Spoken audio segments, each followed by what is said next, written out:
Dans cet épisode détonnant de Mythbusters, Adam et Jamie mettent le feu à un redoutable explosif.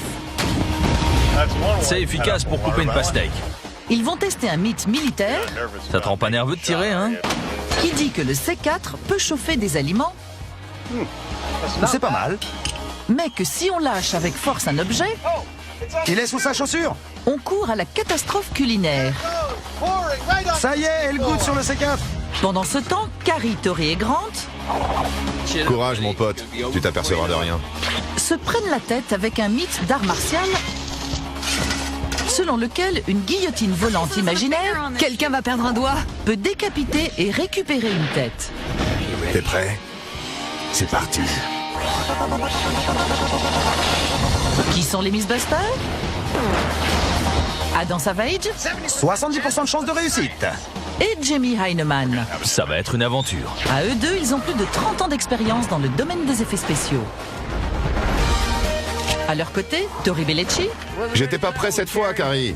Grant Imahara Il y a un truc qui m'a touché. et Carrie Byron. C'est parti. Ils ne se contentent pas de recenser les mythes, ils les mettent à l'épreuve.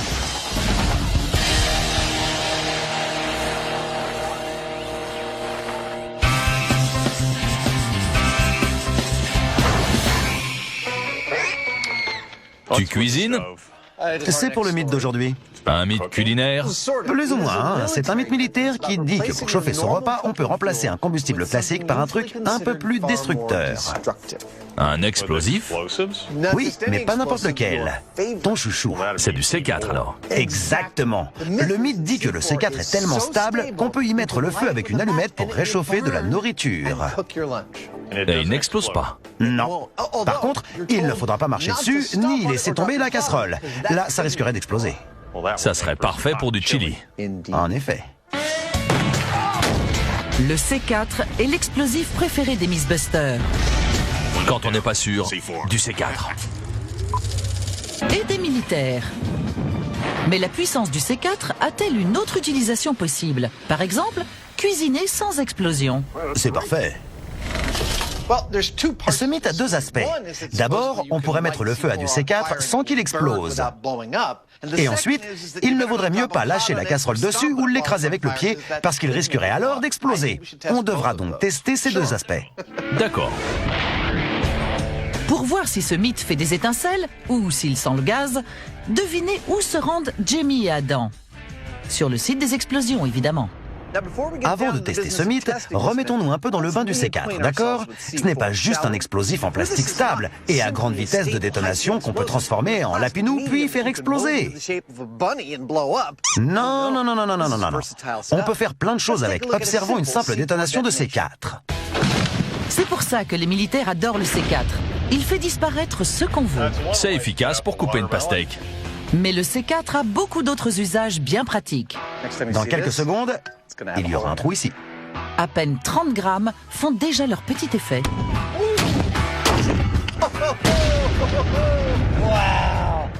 C'est passé à travers. Et le C4 ne manque pas de précision. Ce morceau de métal en forme de W va couper proprement cette planche en deux. Le W arrive en force. 3, 2... C'est magnifique. Regardez cette coupe parfaite. J'aurais fait mieux avec une scie, mais effectivement, ça a marché. Maintenant qu'on a vu comment explose le C4, il est temps de nous attaquer à notre mythe qui dit que cet explosif de la famille des plastiques est suffisamment stable pour qu'on puisse y mettre le feu pour réchauffer un plat sans qu'il explose. On va vérifier ça tout de suite. Alors, pourquoi du C4 qui brûle pourrait exploser? Eh bien, la chaleur stimule les molécules. Plus il fait chaud et plus les molécules sont actives, ce qui peut provoquer de l'instabilité et donc une explosion. Jamie et Adam se mettent donc à l'abri et actionnent le système à distance avec un transformateur de néon. T'es prêt? Allumage du C4. Bon, on va voir si ça brûle sans exploser. 3, 2, 1... C'est parti! Ça brûle. Ça brûle bien. À haute température. Mais point de détonation. J'ai pas trop envie de m'approcher, malgré ce que dit le mythe. Le C4 brûle à plus de 500 degrés, rapidement et sans explosion. C'est plutôt bon signe pour le mythe. Maintenant, on va voir si ça chauffe bien.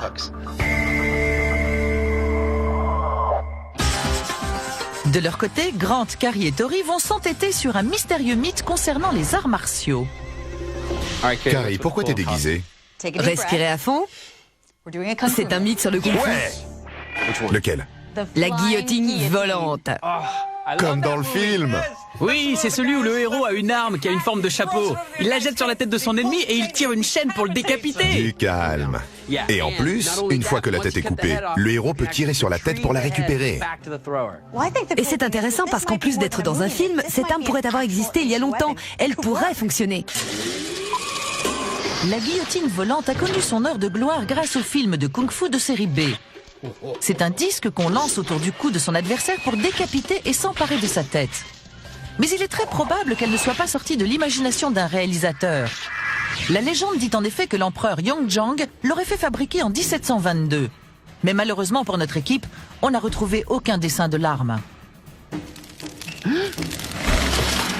Ça fait peur quand même, hein. Un assassin qui peut décapiter à distance.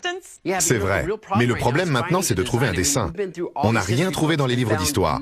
Les seules infos qu'on a viennent des films. Il va falloir qu'on se débrouille tout seul. Pourquoi on ne proposerait pas des prototypes? On peut chercher des idées dans les films, faire un modèle chacun et voir celui qui fonctionne le mieux. Chacun dans son coin de l'atelier, ils commencent à mettre en pratique des idées qui fonctionneront peut-être ou pas. Voilà ma super idée pour la guillotine volante.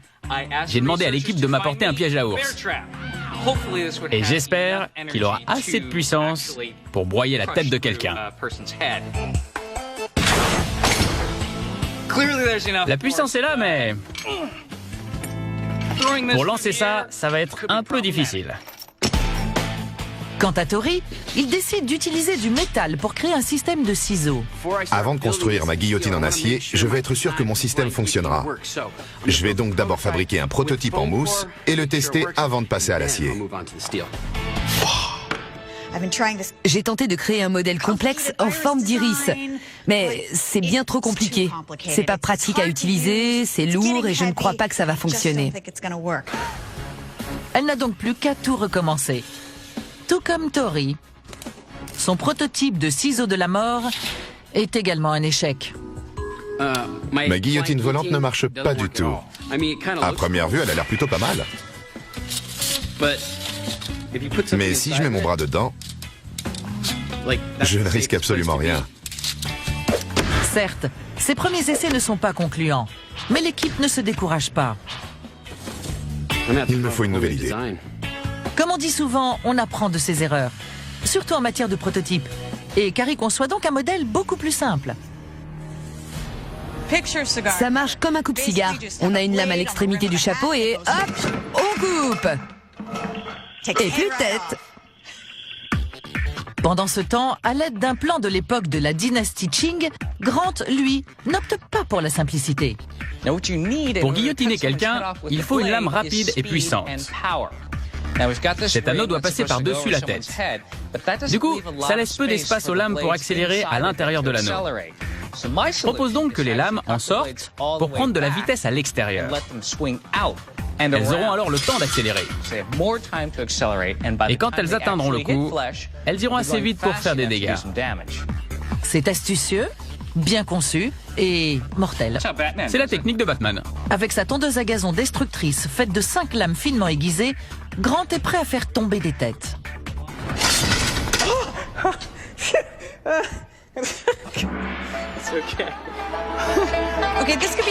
C'est peut-être bien notre expérience la plus dangereuse. Rien à voir avec les collisions, les explosions et les flingues. Quelqu'un va perdre un doigt. Fais pas semblant, Carrie. Quand tu te feras vraiment mal, personne viendra t'aider.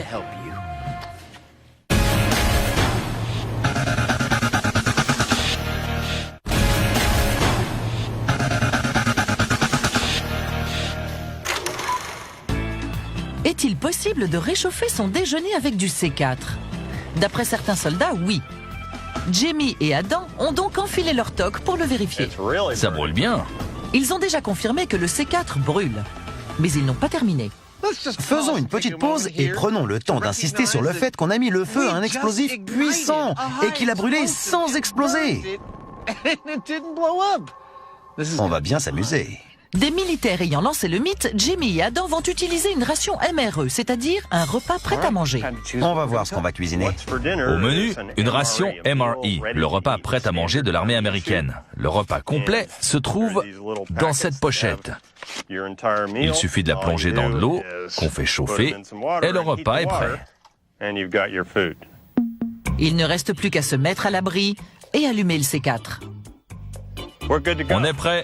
Et voilà, cuisine au C4 dans 3, 2, 1. Allumage réussi. Ça brûle bien. Cette fois encore, le C4 donne de belles flammes. La température augmente fortement, mais le C4 s'éteint rapidement, ce qui n'est pas très efficace pour réchauffer un repas. Déjà, ça s'est éteint en 2 minutes. Ouais, ça chauffe beaucoup, mais pas très longtemps. Allons voir si le repas est chaud. Rien de mieux que de goûter pour le savoir. Un repas chauffé au C4. C'est pas mal, mais c'est pas chaud. Non, c'est plutôt tiède. Il existe des combustibles spéciaux pour les rations militaires. Ils doivent être plus efficaces que le C4. On devrait essayer. D'accord. Le C4 n'a fait que tiédir les rations militaires. Jamie et Adam veulent maintenant comparer scientifiquement les résultats du C4 et ceux de 3 combustibles vendus dans le commerce. Après tout, s'il existe des combustibles plus efficaces, pourquoi des soldats auraient-ils eu l'idée d'utiliser du C4 ? Voilà nos différents combustibles. On a d'abord des pastilles qu'on utilise souvent en camping. Elles sont en méthénamine. On a ensuite des tablettes de trioxane fabriquées par l'armée américaine pour réchauffer ses rations. Et enfin, on a un alcool à réchaud. On va allumer chacun de ces combustibles au même moment et ils tenteront de faire de leur mieux pour chauffer un récipient d'eau de même taille. Test comparatif de cuisson avec 4 combustibles, dont du C4 dans 3, 2, 1, partez. Grâce au transformateur de néon, les 4 combustibles sont allumés simultanément. Il y en a eu 28 grammes de chaque. Le C4 a pris feu. Ils ont tous pris feu. Maintenant, on attend. Maintenant, on attend. L'attente n'est pas trop longue. Le C4 s'éteint en 2 minutes. L'eau du C4 est à 47,2 degrés. Les autres combustibles continuent de brûler. Il est bientôt suivi par le combustible de l'armée, le trioxane. Le trioxane a chauffé l'eau à 48,8 degrés. Puis c'est au tour de la méthénamine. 65 degrés. Et enfin, l'alcool à réchaud. Un petit 46,1 degrés. Alors, comment ça n'est sorti notre C4 dans ce concours de cuisson? Pas mal du tout. On voit sur ce graphique que la méthénamine a gagné haut la main en chauffant l'eau à un incroyable 65 degrés. L'alcool à réchaud et le trioxane ont obtenu à peu près le même résultat que le C4. Mais le C4 a été bien plus rapide. On peut donc en conclure que non seulement le C4 brûle, mais qu'en plus, c'est un combustible efficace. Carrie, Tori et Grant se perfectionnent en kung-fu. Ils mettent à l'épreuve le mythe de la guillotine volante chinoise. Il suffit pas de me couper la tête pour me tuer. Ils n'ont trouvé aucune trace de dessin. Ils doivent donc concevoir leur propre prototype pour tester les capacités de l'arme. Leurs premiers essais respectifs ont un point commun. Ils ne fonctionnent pas. Je ne risque absolument rien. Mais les Mythbusters sont repartis de zéro et sont maintenant sur le chemin qui étend du succès. Pas mal du tout. Ça prend tournure. La nouvelle idée de Tori est aussi futée qu'elle est dangereuse. C'est un concept très simple. C'est un anneau en acier aiguisé. Dans la rainure extérieure, j'ai glissé ce câble. Quand je le lancerai, le bord aiguisé arrivera sur le cou. Et quand le câble se déroulera, l'anneau commencera à tourner, ce qui lui donnera assez de vitesse pour trancher le cou. Testons-le. Reculez, mesdames et messieurs. Tori va faire tourner des têtes.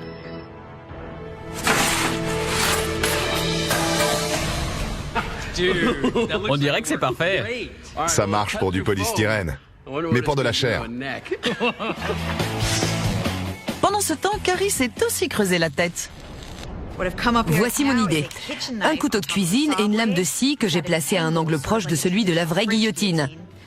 Les guillotinés de la Révolution n'en ont pas réchappé. Ça sera actionné par un ressort ou un coup sec. Pour tester l'efficacité de son coupe-cigare, Carrie a placé une jambe en caoutchouc dans un étau. Prête? 1, 2, 3. Bon, c'est pas terrible. C'est pas si mal en fait, si on tire plusieurs fois. Certes, la coupure n'est pas très nette, et il ne s'agit pas d'une tête. Mais l'arme de Carrie n'a pas dit son dernier mot. Je suis scotché. Finalement, malgré une tentative involontaire d'appendicectomie, Grant a décidé de garder son idée de mécanisme à 5 lames, magnifiquement conçu, mais dangereusement lourd. Il est prêt. Croyez-le ou non, c'est le moment le plus dangereux de ma journée. T'as l'air prêt pour un essai? Quoi? Je t'ai vu charger ce truc. Bon, c'est parti. Oh là là, j'espère que ça va marcher. C'est de la folie. Bon, ne laissez pas de traîner de jambes ni de bras. C'est parti. 3, 2, 1...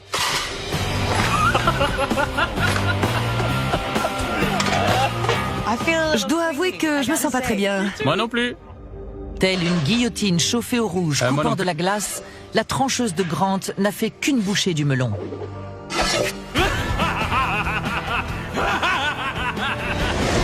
Maintenant qu'ils ont 3 systèmes de découpe apparemment efficaces, La guillotine volante. il ne leur reste plus qu'à fabriquer le filet pour capturer la tête. Je sais, on dirait bien couvre-chef pour guillotine, mais c'est en fait un saladier. Mort par saladier. Jusque-là, tout va bien. Carrie veut décapiter de façon esthétique. Le voilà habillé pour un enterrement. Le sien. Également inventif, Grant crée un système de capture de tête très attachant. J'ai ajouté cette cage pour relier toutes les tiges au disque à l'aide d'un ressort. J'appuie sur le ressort, puis toutes les lames sortent en même temps. Et c'est alors que la tête est capturée dans la cage. Et voilà. Je le baptise le décapitron.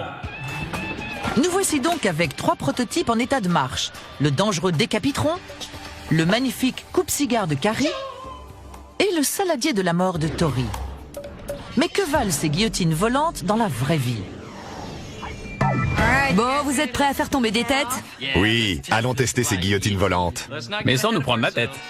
Ah.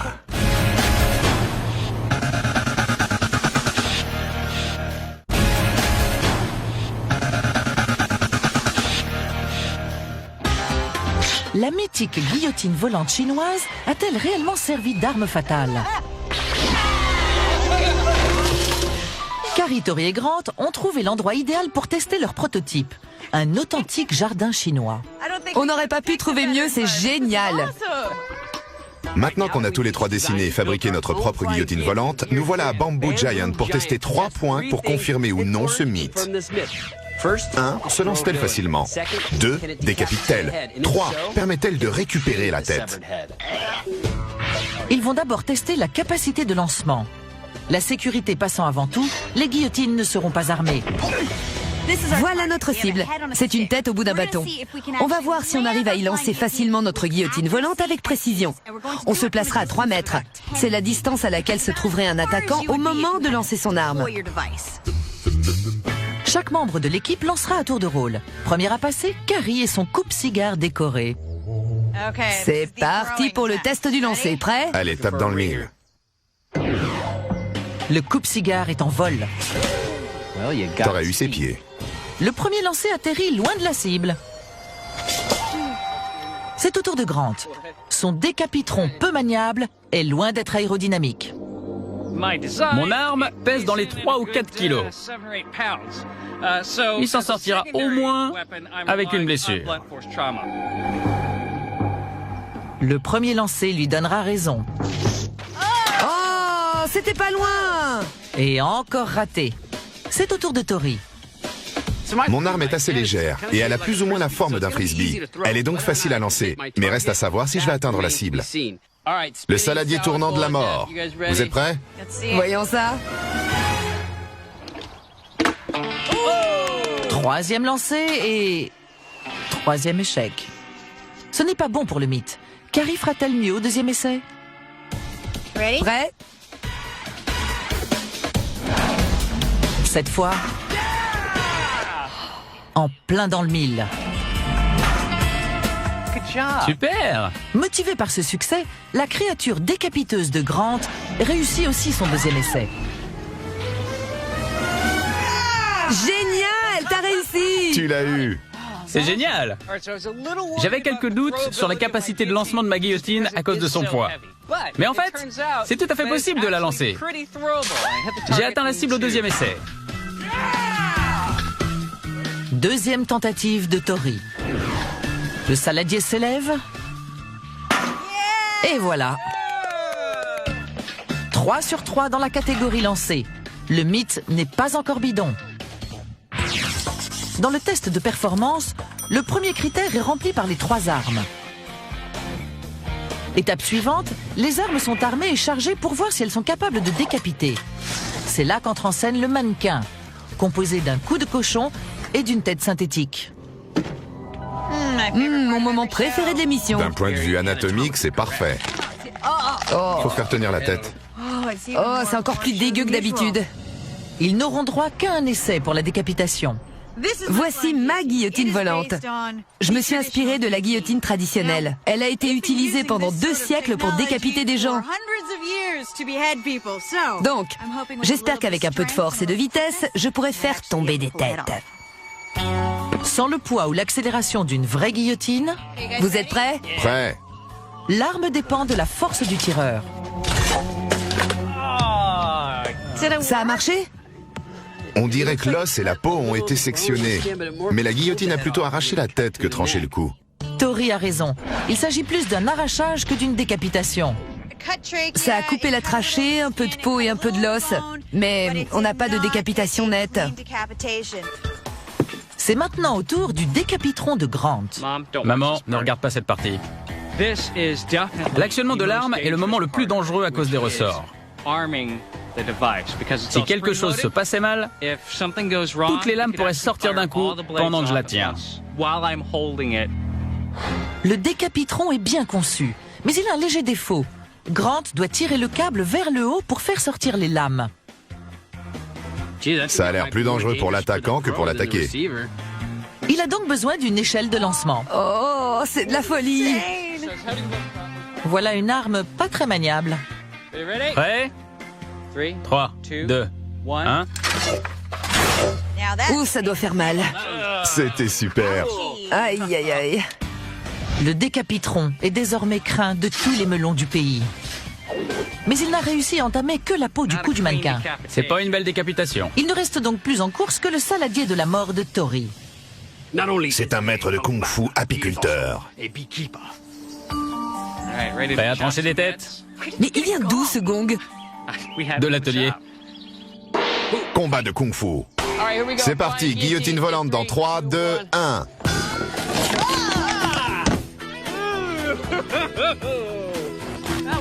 C'était dégueu. Dégueu, mais impressionnant.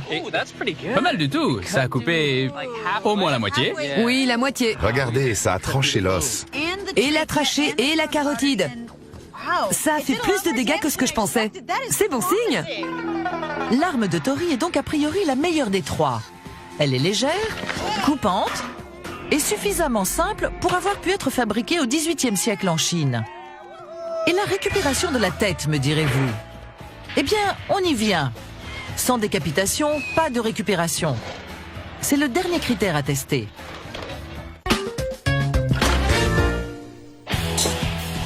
La première partie du mythe du C4 a été confirmée.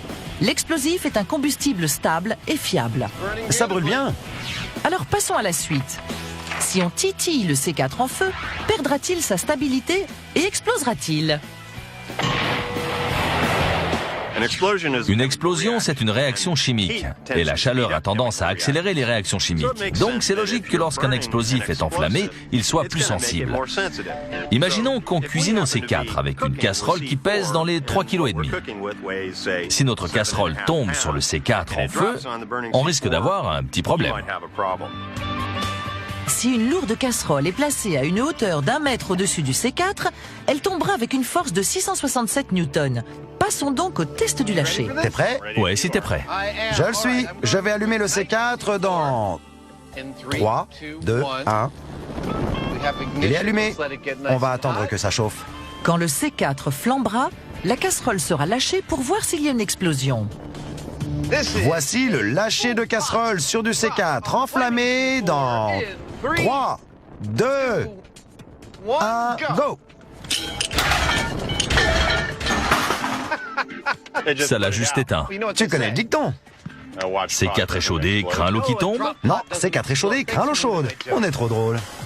Apparemment, même en feu, le C4 est trop stable pour qu'une casserole de plus de 3 kg provoque une explosion en lui tombant dessus. D'après ce test, si on lâche une casserole sur du C4 enflammé, elle l'éteindra. L'atterrissage a été parfait. Il n'y a pas eu de détonation. Je ne vois même plus le C4. Attendez. Le voilà, ça n'a pas explosé. Pour l'instant, ça sent le roussi pour le mythe. Ça n'a rien fait.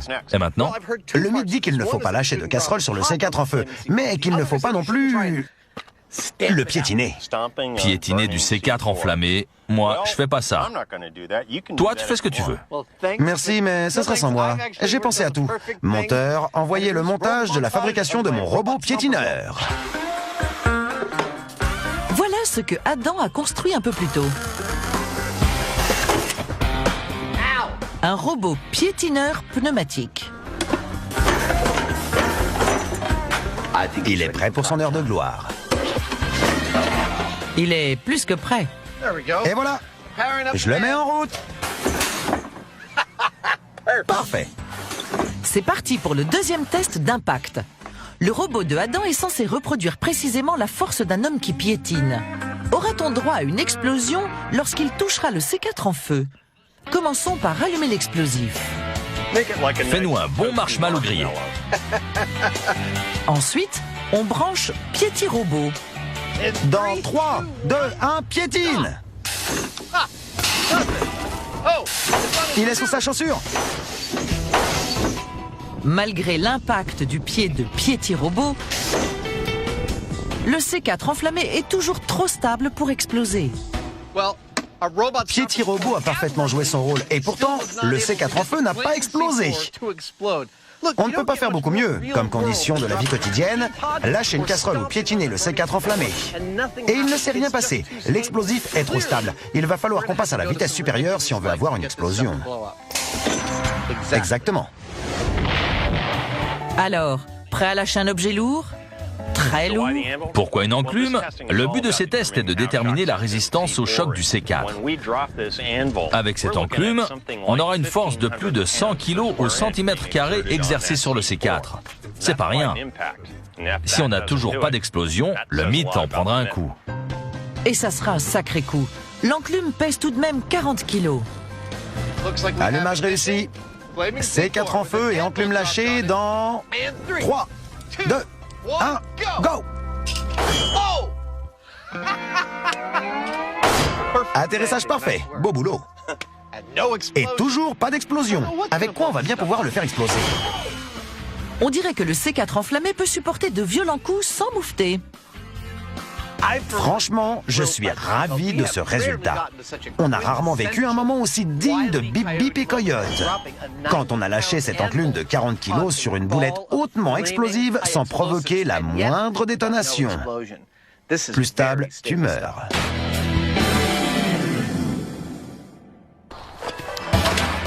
Revenons à la guillotine volante. Le prototype le plus efficace pour décapiter est manifestement celui de Tori. La moitié de l'os, c'est bon signe. Mais la moitié, ça ne suffit pas pour confirmer un mythe. Il faut donc perfectionner l'arme. On a quitté la forêt de bambou et on est revenu dans notre palais chinois. Il nous reste un test à faire. On veut savoir si on peut exécuter une décapitation totale. Lancer, trancher, capturer, récupérer. Le but, c'est de savoir si ce mythe est plausible. Le prototype de Tori, surnommé le saladier de la mort, a coupé la tête en tournant autour du cou. Mais peut-il l'améliorer pour trancher la tête entière? J'ai remarqué que ma guillotine n'avait coupé l'os qu'à moitié. Et ça vient du fait que la lame est lisse. Je vais donc faire une lame à dents, comme une scie. Ça permettra de mieux couper l'os et peut-être de décapiter proprement. Il rallonge également le câble afin d'augmenter la puissance de découpage. Comme ça, la guillotine tournera plus longtemps, ce qui, je l'espère, me donnera plus de puissance pour trancher le cou. Et si la décapitation est un succès, il ne leur restera plus qu'à voir s'ils peuvent récupérer la tête. Et c'est pour ça que Tori ajoute un voile transparent. J'ai ajouté ce voile non pas pour faire de ma victime un apiculteur, mais pour voir la décapitation en direct. Grand habitué du danger, le pauvre Buster est une fois encore de la partie. Courage mon pote, tu t'apercevras de rien.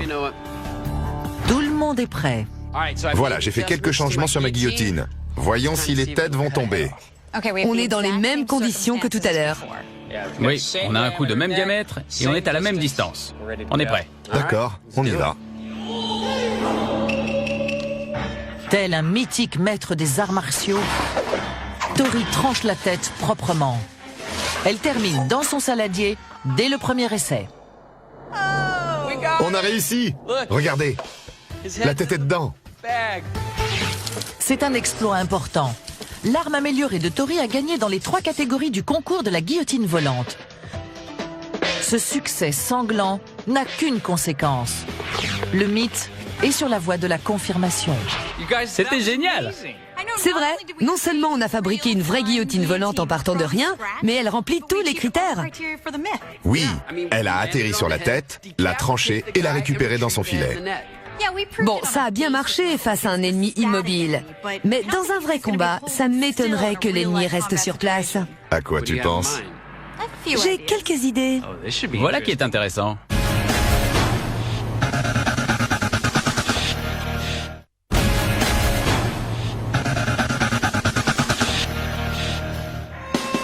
Dans son utilisation traditionnelle, voici les effets du C4.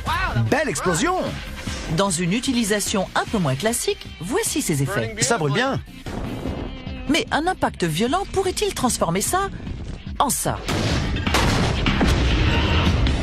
Jusqu'à maintenant, aucun impact n'a pu faire exploser du C4 en feu. Va-t-on réussir à faire mieux? On a lâché une enclume sur le C4. Rien. La violence n'est pas une solution. On n'a plus qu'une seule possibilité, un impact dur et rapide. Comme on n'a pas d'autre explosif, on va le faire avec une balle. On va tirer une balle sur du C4 enflammé. Cet impact extrême va-t-il provoquer une explosion? La première balle va être tirée avec un calibre 308 pour tireur d'élite. C'est un 7,62 autant. Elle peut atteindre une vitesse dans l'air de 800 mètres par seconde. La balle arrivera sur le C4 avec une énergie incroyable de plus de 3000 joules. Il est en feu. Ok, je vais tirer. Opération balle classique contre une boule de C4 enflammée.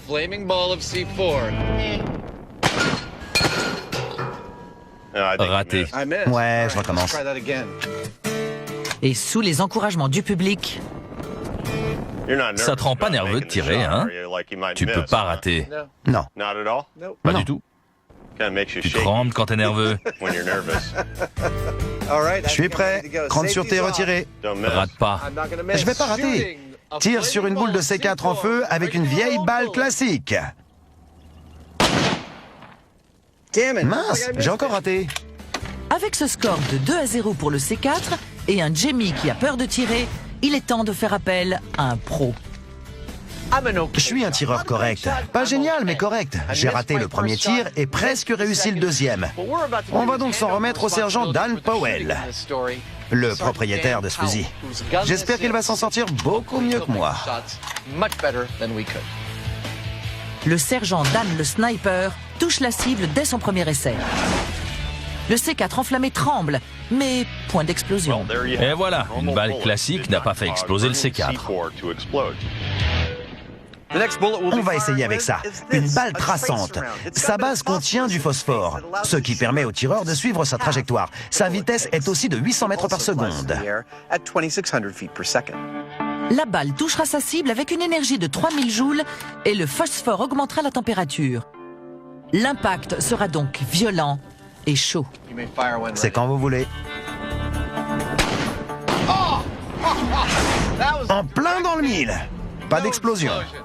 Cette fois encore, la balle touche le C4, mais Rien. 2 balles. Et toujours pas de détonation. Dernier essai avec ça, une balle incendiaire.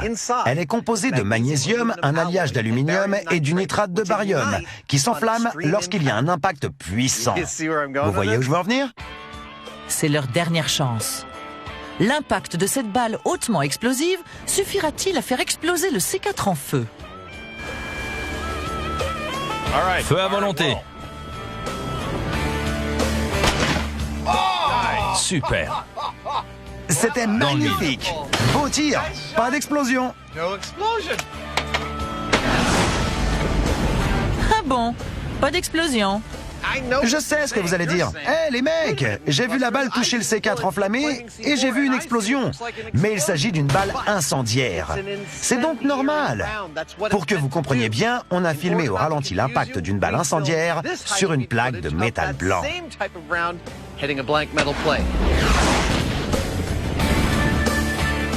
C'est clair, non?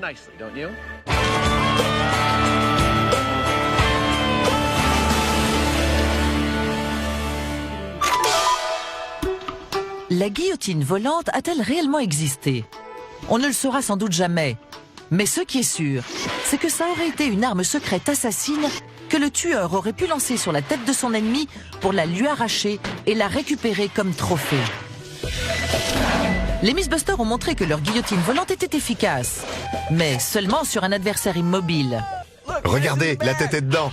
Il faut donc passer au test suivant en conditions de combat, c'est-à-dire face à un adversaire plus effrayant et plus réel, parce que cette fois... Il bouge. On va être en vraie situation de combat. Ton adversaire va se déplacer pour éviter ton arme. Et celui-là, il a la bougeotte. Il est posé sur une base mobile robotisée qu'on guide à distance. Essaye de me frapper. Et c'est pas tout, Tori. Un assassin tapis dans l'ombre. Dites donc, c'est génial ici. On se croirait dans un décor. De kung-fu? Oui. Je dois faire quoi pour gagner? Tu as 2 minutes pour battre 2 ennemis. Tu dois rester derrière cette ligne et tes cibles vont se déplacer. En général, il n'y a pas de règle dans un combat. Mais allons-y. T'es prêt? C'est parti. L'avenir de ce mythe va se jouer dans ces 2 minutes. La guillotine volante dans 5, 4, 3, 2, 1... Dès le début, la cible robotisée est difficile à atteindre. Rien à voir avec l'ennemi immobile. On dirait un cauchemar trop bizarre. Et tout à coup, Attention derrière toi!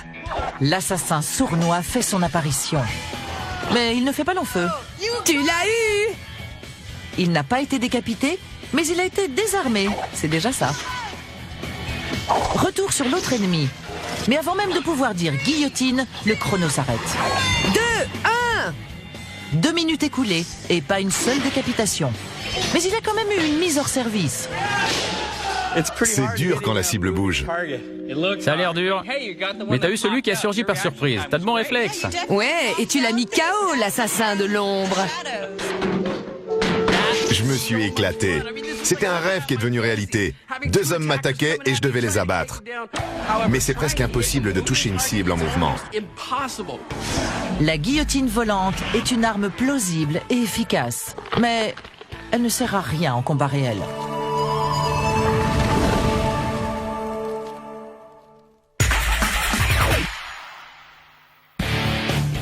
Trident et Jamie ont testé de fond en comble le mythe militaire qui dit d'une part qu'on peut cuisiner avec du C4. Ça brûle bien. C'est pas mal, mais c'est pas chaud. Et d'autre part qu'il ne faut rien jeter dessus tant qu'il est en feu. Pour cette deuxième partie, ils ont lâché des objets lourds dessus et ils ont tiré des balles puissantes. Super! Beau tir. Pas d'explosion. Rien n'a pu provoquer de détonation. Dans une dernière tentative de faire exploser le C4, ils mettent le paquet. On va mélanger de la thermite. La thermite est un matériau qui génère une chaleur intense et qui peut provoquer des réactions explosives. Si quelque chose peut chauffer suffisamment les molécules de C4 pour le faire exploser, c'est bien la thermite. La thermite est un mélange de deux métaux en poudre. L'un sert de carburant et l'autre d'agent oxydant. En général, il s'agit d'aluminium et d'oxyde de fer. Quand on met le feu à ce mélange, la température devient extrêmement élevée. 2500 degrés. Ils ont montré que le C4 brûlant à 500 degrés n'explosait pas. Mais que se passe-t-il à 2500 degrés ? Voilà comment devrait se dérouler notre expérience. Sur mon petit établi, j'ai un gros pot de fleurs contenant 10 litres de thermite. On y mettra le feu à l'aide d'un transformateur de néon. Les câbles sont ici. La thermite commencera alors à brûler et à goûter. Où ça, me direz-vous? Dans le fond du pot de fleurs, évidemment. La thermite fondue s'écoulera à travers le trou sur le C4. Nous, on attendra bien sagement dans l'abri anti-explosion d'où on observera l'effet de la thermite sur le C4. Donne-moi le C4. Voilà. Le fais pas tomber. Non. C'est parti. Et voilà, la thermite va brûler à 2500 degrés juste au-dessus du C4. C'est quand tu veux. D'accord. Thermite fondue s'écoulant sur le C4 dans 3, 2, 1, parti! Quelle belle lumière! À 2500 degrés, la thermite est aveuglante. Ça y est, elle goûte sur le C4. C'est parfait. Elle fait tout ce qu'on voulait. Malgré la chaleur intense, toujours pas d'explosion. On ne peut rien faire d'autre. Il n'y a pas moyen de faire exploser du C4 par accident, c'est tout. Tu as raison, on a fait tout ce qu'on a pu. Ouais. Même soumis à une température extrême de 2500 degrés, le C4 reste de marbre. Rien n'a bougé. On a de la thermite fondue brûlante. On pourrait faire cuire nos saucisses d'ici. Après tous ces tests, comment peut-on faire exploser du C4 ? L'explosif présent dans le C4 est du RDX, qui explose à l'aide d'un détonateur. Le fulminate de mercure se déplace très vite quand le détonateur est enclenché, dans les 30 km par seconde, ce qui fait plus de Mach 100. C'est vraiment très rapide. Et seul un détonateur permet d'atteindre une telle vitesse. Le C4 a été créé spécialement pour être un explosif puissant, extrêmement stable. Et donc j'abandonne. Il est encore plus stable que ce que je pensais. Maintenant que les compétences scientifiques du C4 ont été confirmées, il reste une dernière chose à faire. On conclut ? Je pense, oui. À ceux qui disent que le C4 peut servir à réchauffer de la nourriture, que dis-tu ? C'est confirmé. À ceux qui disent qu'il ne faut pas marcher ni rien lâcher sur du C4 en feu, que dis-tu ? C'est bidon. J'adore ça. Le mythe est en même temps bidon et confirmé. Rentrons à l'atelier. D'accord. Malgré nos expériences, j'ai pas envie de marcher sur ce truc. Moi non plus.